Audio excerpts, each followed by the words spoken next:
Sir आपका microphone of है।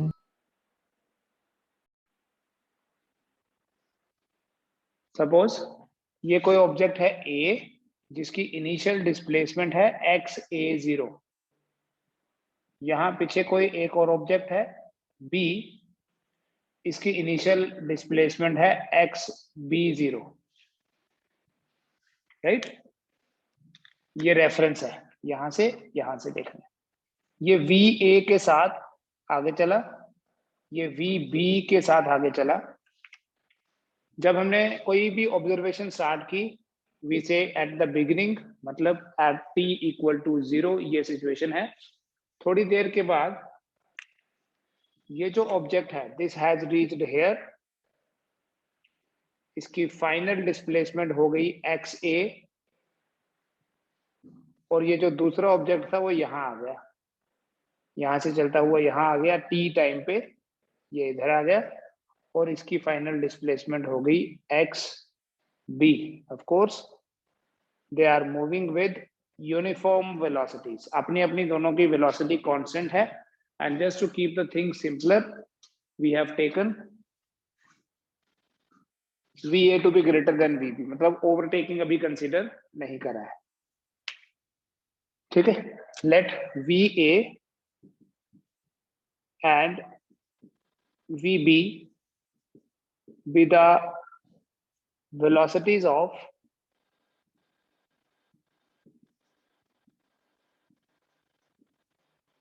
two objects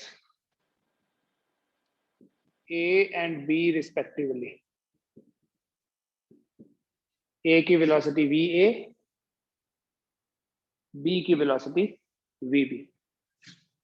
इनकी जो इनिशियल डिस्प्लेसमेंट्स हैं वो है xa0, xb0। These are the initial displacements.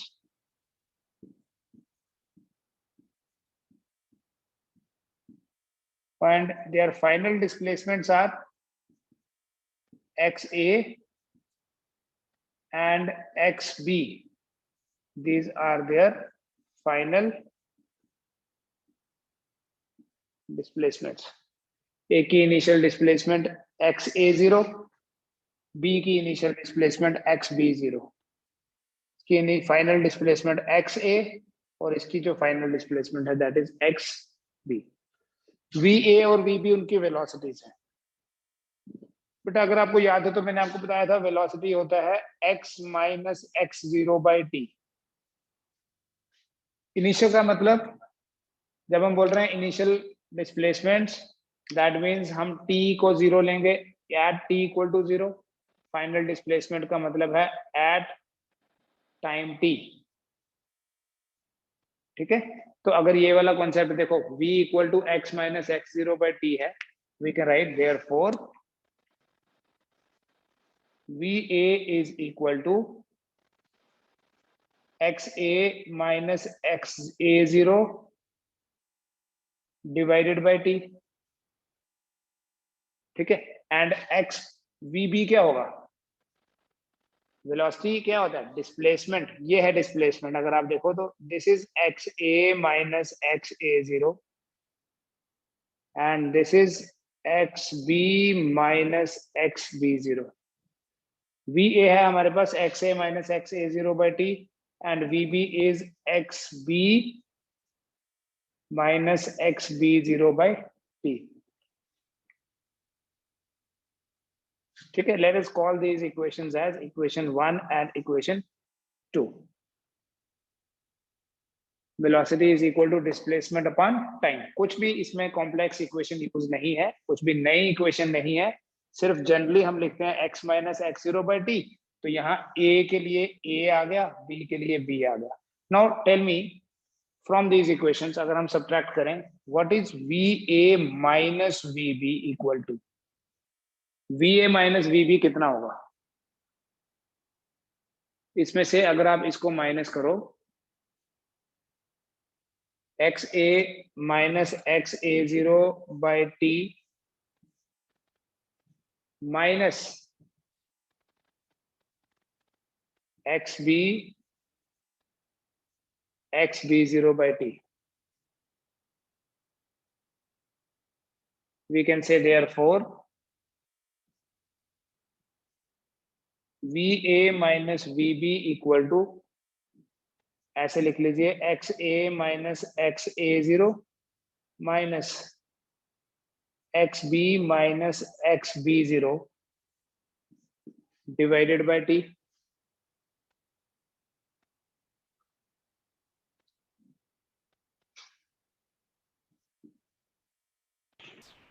Further, this becomes XA minus XB, या पहले आप ना यहां तक लिख लीजिए VA माइनस VB, यहां तक लिखो, कुछ पूछना तो पूछो.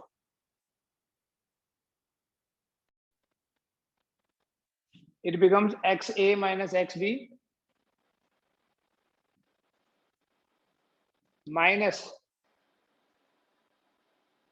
XA0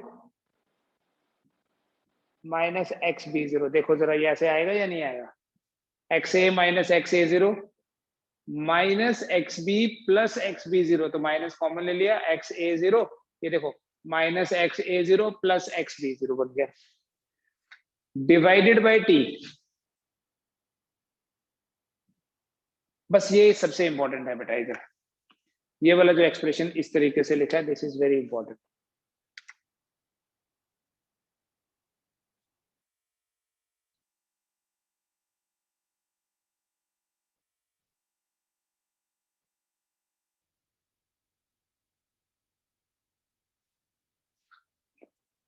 बेटा जो XA माइनस XB है, ध्यान से देखना इसको, डायग्राम में देखो, ये है हमारा XA और ये है XB. XA माइनस XB हो गया ये वाला डिस्टेंस, हुआ या नहीं? यहां से लेके यहां तक XA है, यहां से लेके यहां तक XB है, तो XA minus XB is this distance. And similarly ये है XA0 और ये है XB0, तो XA0 माइनस XB0 ये वाला डिस्टेंस, मतलब XA0 इतना है, यहां से लेके यहां तक XB0 इतना है, इनका डिफरेंस. बेटा XA माइनस XB जो है ना, it is actually final displacement of A with respect to B, कि फाइनली A जो है वो B से कितना आगे है, माइनस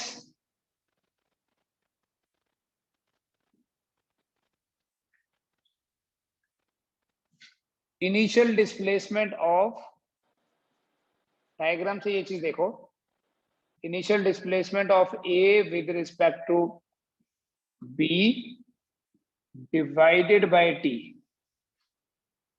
ठीक है, क्या है ये लेफ्ट साइड में, क्या है मेरे पास, VA minus VB equal to, क्या आ रहा है बेटा देखो, VA minus VB equal to final displacement of A minus initial displacement of A divided by time. और ये जो final displacement minus initial displacement divided by time है, ये तो वेलोसिटी होती है, लेकिन यहाँ आपको ये चीज एडिशनल दिख रही है, A with respect to B, so we say it is VAB. It is called as velocity of A with respect to B. So we write therefore VAB equals to VA minus VB.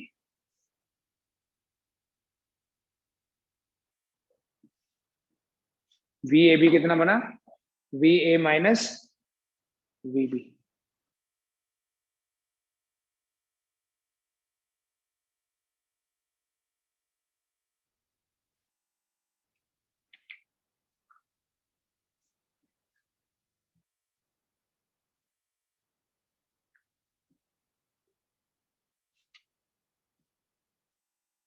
Right, similarly ये तो suppose किया था हमने कि A जो है वो B से आगे है, अगर B A से आगे होता तो यहीं पे आ जाता final displacement of B with respect to A minus initial displacement of B with respect to A.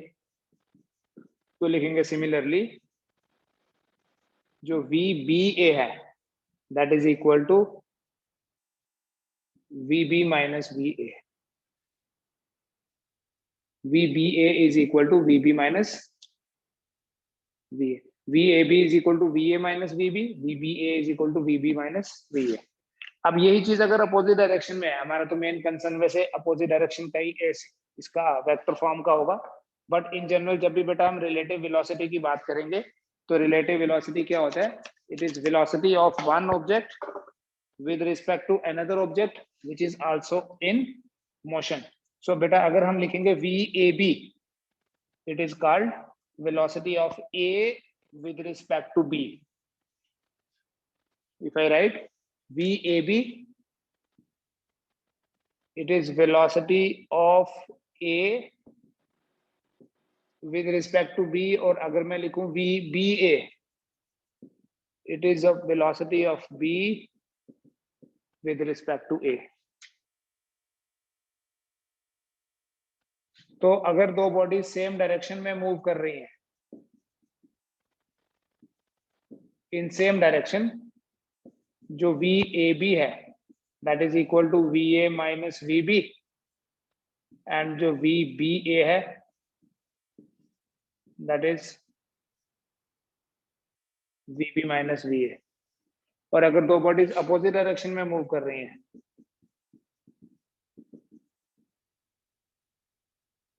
अगर दो बॉडीज अपोजिट डायरेक्शन में मूव करेंगी तो VAB will be equal to VA plus VB, VBA is equal to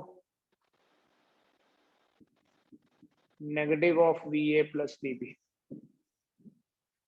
ठीक है, ये है बेटा रिलेटिव वेलोसिटी को फाइंड करने का तरीका। सेम डायरेक्शन में अपोजिट डायरेक्शन में हमने उसका प्रूव कर लिया। ये फॉर्मूला तो आपको पहले भी पता था, लेकिन अभी हमने इसको प्रूव किया। अब कई बार क्या होता है, न्यूमेरिकल जब आएगा तो न्यूमेरिकल में ये चीज स्पेसिफाइड नहीं होती कि सेम डायरेक्शन है या अपोजिट डायरेक्शन है।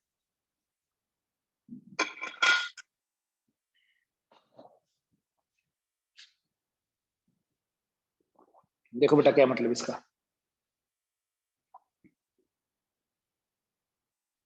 समटाइम्स ऐसे वर्ड होते हैं, ओवरटेकिंग।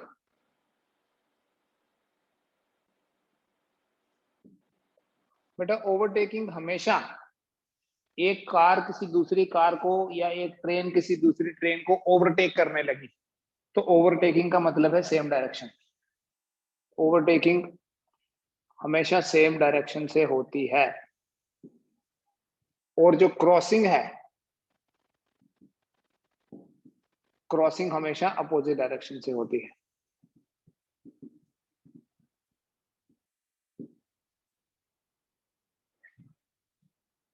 जैसे देखो, ये एक ट्रेन जा रही है आगे, यहां पीछे एक और ट्रेन है,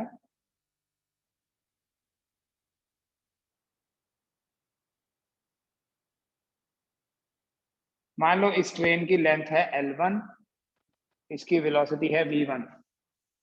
जो दूसरी ट्रेन है इसकी लेंथ है L2 और इसकी वेलोसिटी है V2। अब ये जो पीछे ट्रेन है, इसने डिसाइड किया, इसके ड्राइवर ने डिसाइड किया कि मैं इसको ओवरटेक करूंगा। ये ट्रेन पैरेलल ट्रैक पे है, ठीक है, सेम ट्रैक पे नहीं होती है ट्रेन की overtaking. These trains are on two parallel tracks. ठीक है, एक यहाँ पे है, ये ट्रैक है, ये तो इजी चीज है, ये तो समझने वाली है, इसमें क्या है। दूसरा ट्रैक थोड़ा उससे दूर है।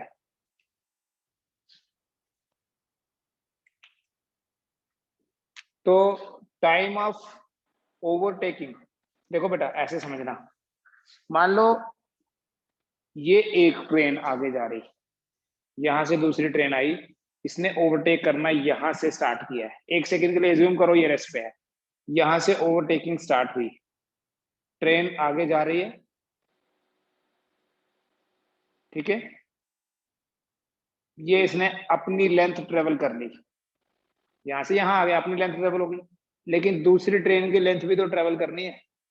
तो टोटल कितना डिस्टेंस ट्रेवल करना पड़ेगा ओवरटेक करने के लिए? जब हम ये बोलेंगे कि ओवरटेकिंग हो गई, जो ट्रेन यहां से जा रही थी ये अब पूरी तरह से इससे आगे है, तो टोटल कितना डिस्टेंस ट्रेवल करना पड़ेगा? पहले तो अपनी लेंथ ट्रेवल करनी पड़ी, फिर दूसरी ट्रेन की लेंथ ट्रेवल करनी पड़ी। देखो वेलोसिटी होता है डिस्प्लेसमेंट अपॉन टाइम, टाइम हो गया डिस्प्लेसमेंट अपॉन वेलोसिटी। तो इस तरह की सिचुएशन में जो टाइम ऑफ ओवरटेकिंग है, अगर मैं टी.ओ से रिप्रेजेंट कर लूं, time is equal to distance upon velocity. तो डिस्टेंस कितना ट्रेवल करना है बेटा, L1 plus L2 divided by कौन सी velocity,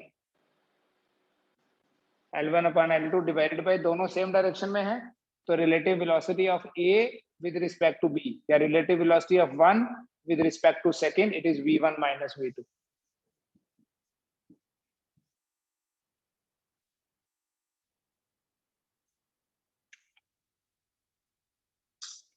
Time of overtaking is equal to L1 plus L2 divided by v1 minus v2.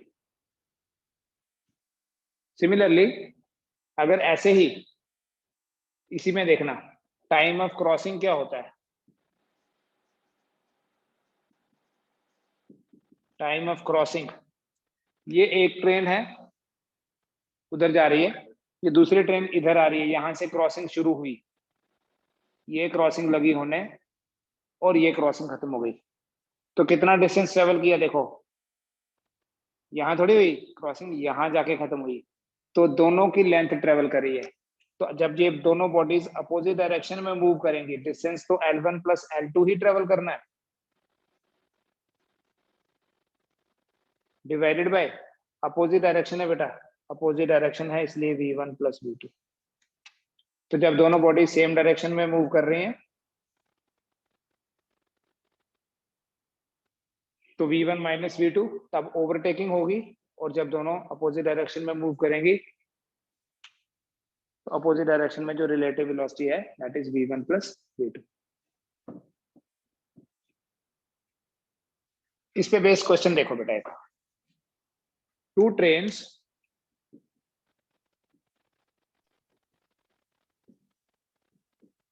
of equal length moving with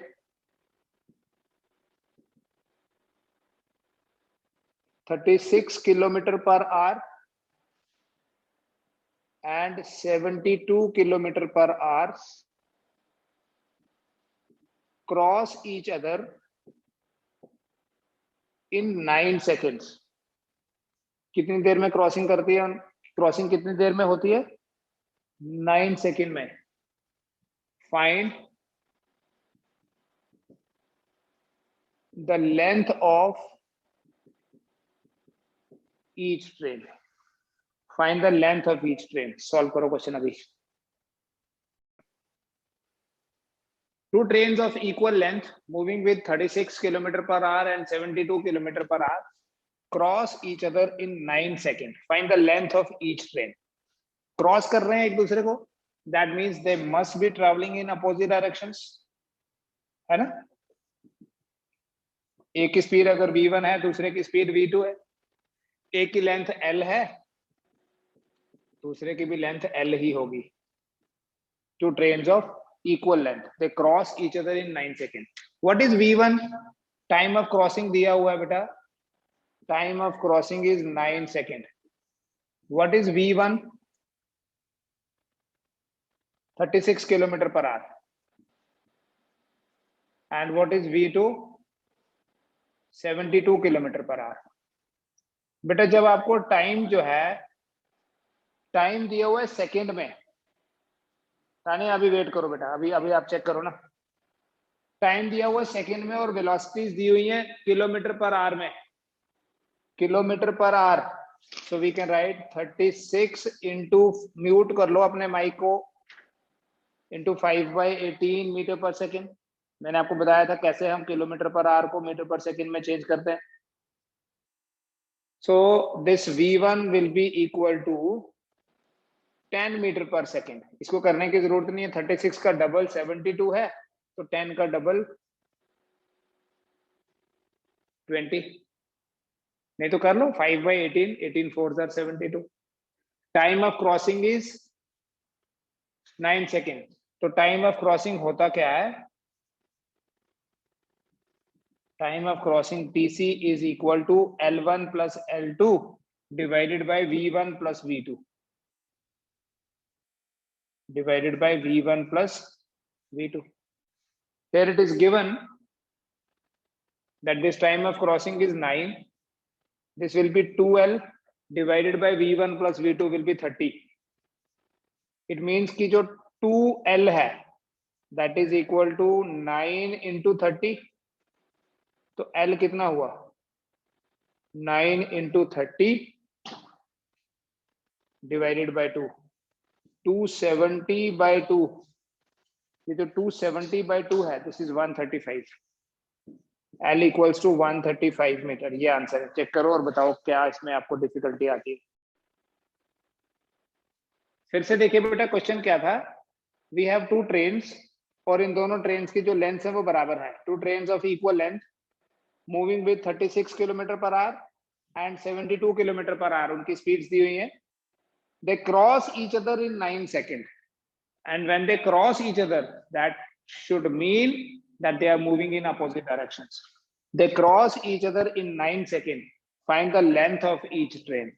9 second दिया हुआ बेटा टाइम ऑफ क्रॉसिंग. एक की स्पीड दी है 36 किलोमीटर पर आवर, दूसरे की स्पीड दी है 72 किलोमीटर पर आवर. तो आपको इस चीज का ध्यान रखना है कि टाइम ऑफ क्रॉसिंग जो है वो तो सेकंड में दिया है, तो आपकी जो स्पीड्स हैं वो मीटर पर सेकंड में होनी चाहिए. तो time of crossing is 9 second. v1 कितना है? 36 kilometre per hour. So that is 36 into, आपको ये पता है ना, 1 kilometre per hour is equal to 1000 metre divided by 3600 second. So that is 5/18 metre per second. ठीक है. v1 कितना आ जाएगा? 10 मीटर पर सेकेंड. v2 आ जाएगा 20 मीटर पर सेकेंड.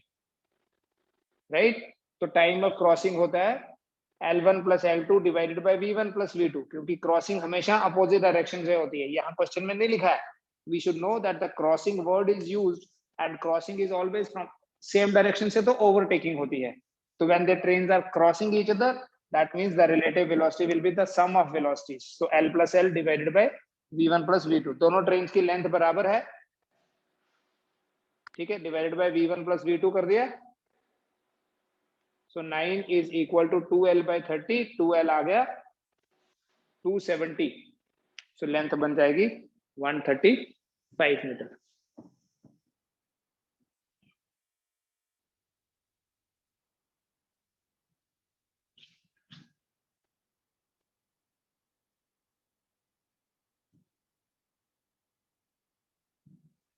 हो गया? कोई डाउट अभी भी? डन. Yes.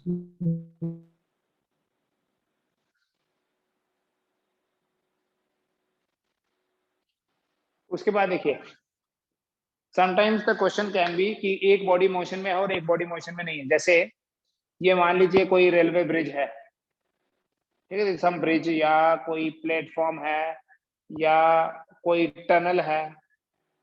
इस तरह की सिचुएशन है कोई. ये एक स्टेशनरी ऑब्जेक्ट है. ऑब्जेक्ट क्या? ये एक स्टेशनरी प्लेटफॉर्म है. ठीक है. जिसकी लेंथ दी हुई है L'. यहां से एक ट्रेन आती है. मान लो इस ट्रेन की वेलोसिटी है v, लेंथ है L.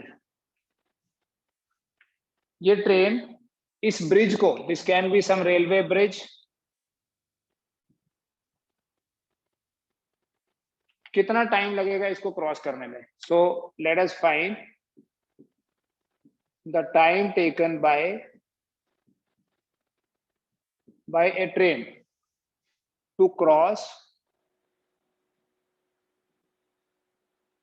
a railway bridge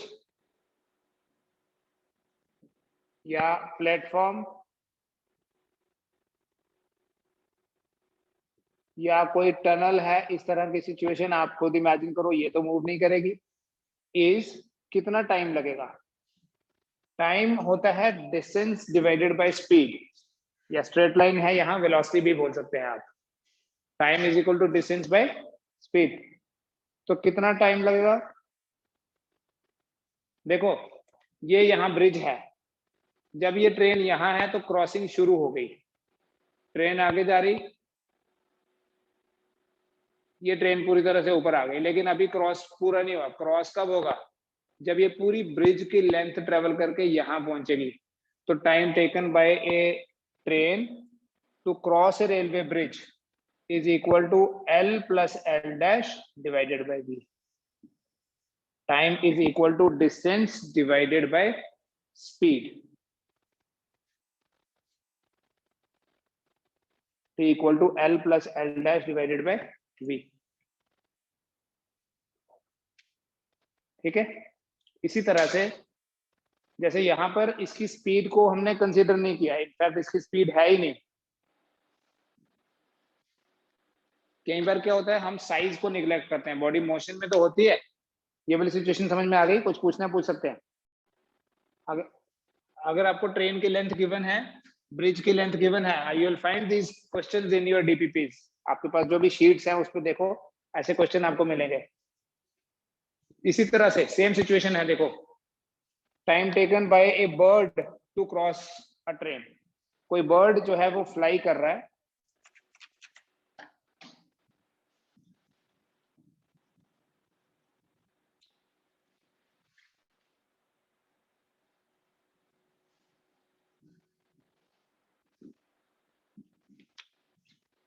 time taken by a bird to cross a train.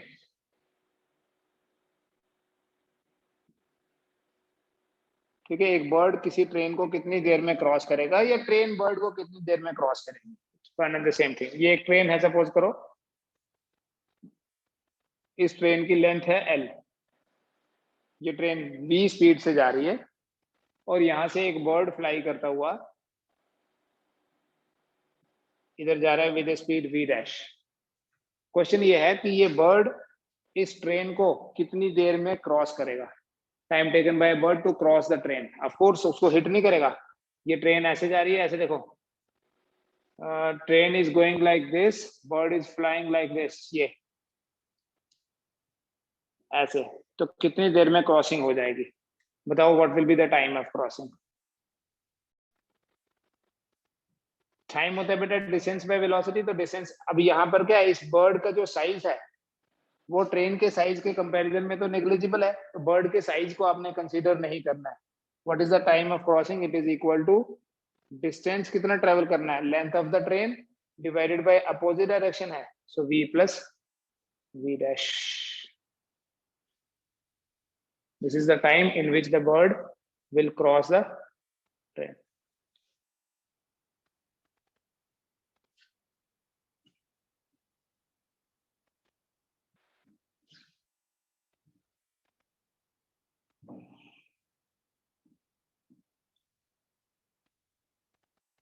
ठीक है, एक क्वेश्चन लिखता हूं बेटा, इसी पे बेस जो अभी हम टॉपिक पढ़ रहे हैं।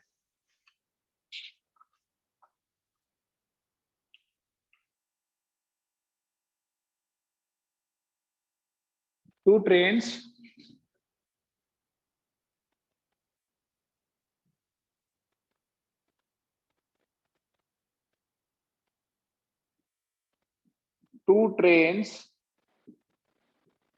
each of length 100 meter are moving on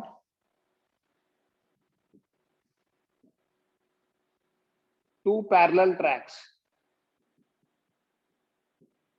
One crosses the other. Cross मतलब opposite direction. One crosses the other in 10 seconds.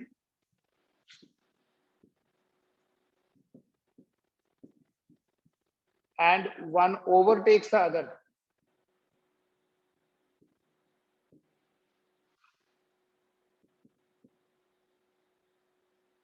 in 20 second. उनका ओवरटेकिंग जो है वो 20 सेकेंड, मतलब एक अगर दूसरे को ओवरटेक करने लगे, दो ट्रेन जा रही हैं, अगर ओवरटेक करेंगे तो इसको ओवरटेक करने में लगेंगे 20 सेकेंड, क्रॉस करेंगे तो लगेंगे 10 second. Find the speed of each train. चलो ये तो आप कर लो, what is the speed of each train. Two train each of length 100 metre are moving on parallel tracks. Crossing उनकी 10 सेकेंड में होती है। बस आपको ये कॉन्सेप्ट पता होना चाहिए कि crossing is always from the opposite direction, so that is V1 plus V2। And overtaking is always from the same direction, दोनों ट्रेन की लेंथ बराबर है। क्या क्या दिया हुआ, टाइम ऑफ क्रॉसिंग दिया है बेटा कितना, one crosses the other in 10 seconds, it is equal to 2L divided by V1 plus V2। 2L भी क्यों, 2 into 100 लिख देंगे। So V1 plus V2 becomes 20, and when you do it here, V1 minus V2 becomes L plus L हो गया 200 divided by time of overtaking is 20 seconds। So V1 minus V2 is 10। अगर आप इन दोनों equations को solve करें, simply add the equations, you will have 2V1 equal to 30, V1 आ जाएगा आपके पास 15 एंड V2 आ जाएगा, V2 आ जाएगा 5 metre per second.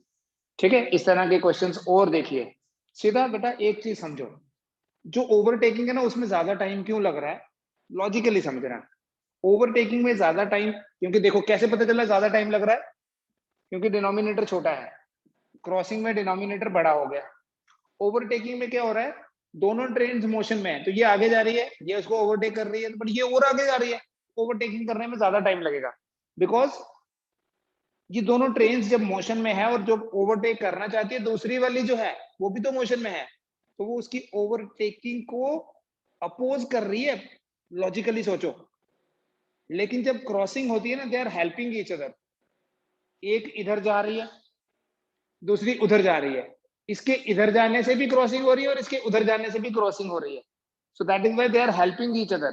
So that's the reason that when the trains are crossing each other, it takes lesser time to cross and it takes more time to overtake। अगर same speed से चल रही हैं तो देखो question में ही देखो, overtaking करने में 20 सेकंड लगेंगे और क्रॉस करने में 10 सेकंड लगेंगे, ये हमेशा ऐसा होता है। ठीक है, I'll finish up here, tomorrow we'll start the actual situation, जिसे हम बोलेंगे यूनिफॉर्मली एक्सेलरेटेड मोशन की इक्वेशंस। थोड़ा सा आइडिया दे दूंगा कि मोशन की टाइप्स क्या होती हैं। बेटा हम जिस मोशन की बात कर रहे हैं, अभी तक बड़े सारे क्वेश्चंस हमने एक्सेलरेशन पे बेस नहीं किए। जो मोशन है वो दो तरह का होता है, one is called as uniform motion,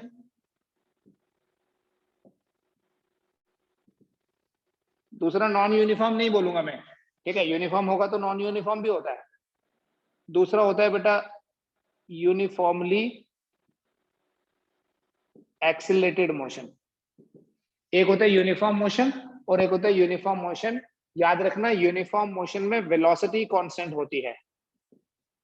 बेटा वेलोसिटी कांस्टेंट होने का मतलब है स्पीड प्लस डायरेक्शन दोनों कांस्टेंट होती हैं।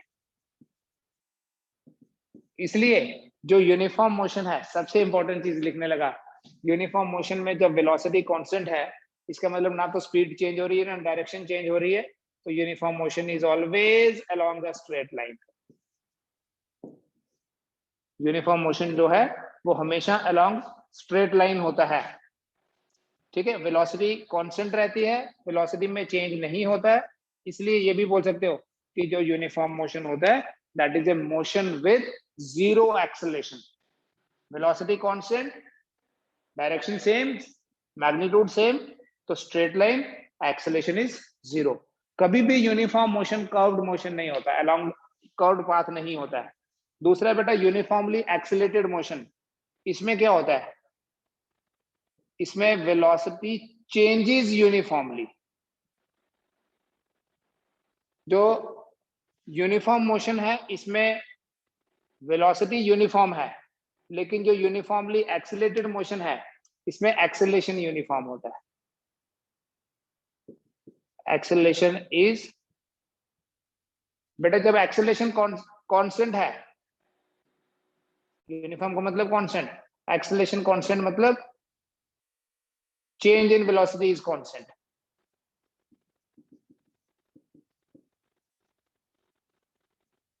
Change in velocity is constant means velocity changes constantly। इस uniformly accelerated motion में simple summary अगर लिखूं तो acceleration constant होती है। यूनिफॉर्म मोशन में acceleration 0 और यूनिफॉर्मली एक्सेलरेटेड मोशन में एक्सेलरेशन कांस्टेंट। एक्सेलरेशन कांस्टेंट तो मतलब वेलोसिटी में जो चेंज हो रहा है वो कांस्टेंट है। एक्सेलरेशन जीरो मतलब वेलोसिटी में चेंज नहीं हो रहा है। ठीक है, इसको समझ लो। These are technical. Tomorrow will do uniformly accelerated motion और इसकी इक्वेशंस को समझेंगे, इक्वेशंस को कैसे यूज करना है वो सीखेंगे। ठीक है, थैंक यू।